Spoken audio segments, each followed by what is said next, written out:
Taste the Daily.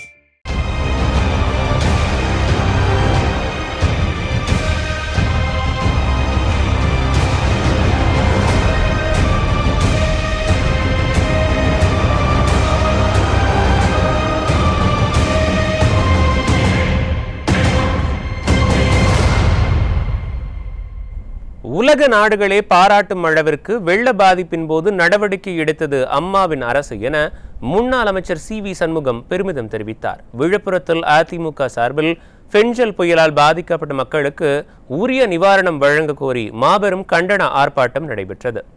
இந்த ஆர்ப்பாட்டத்திற்கு தலைமை வகித்த முன்னாள் அமைச்சர் சி.வி. சண்முகம் எழுச்சியுரையாற்றினார். அப்போது பேசிய முன்னாள் அமைச்சர் சி.வி. சண்முகம், விழுப்புரம் மாவட்டத்தில் 56 சென்டிமீட்டர் மழை கொட்டி தீர்த்தது. ஆனால் புயல் பாதிப்புகளை பார்வையிட ஸ்டாலின் வராமல் சென்னையில் போட்டோ ஷூட் நடத்தியதாக குற்றம் சாட்டினார்.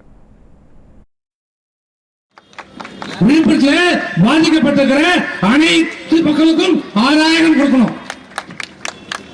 என்னுடைய பொதுச் செயலாளர் எடப்பாடியார் சொன்னபடி பாதிக்கப்பட்ட விவசாயிகளுக்கு ஹெக்டருக்கு 40,000 கொடு. மத்திய அரசு பேரிடர் இதுல குறித்திருக்கிறது. இதை விட ஒரு கம்மியாக அரசு கொடுத்துக் கொண்டிருக்கிறது. 40,000 கொடு. என்ன விவசாய குளத்துல நீ ஏன் கட்டுப்பட போறியா? கொடு. என்ன கட்டு போற? கள்ளசாராயம் செட்டா 10 லட்சம் கொடுக்குற.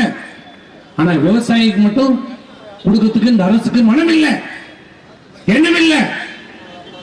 ஆனா ஓட்டு மட்டும் வேணும்.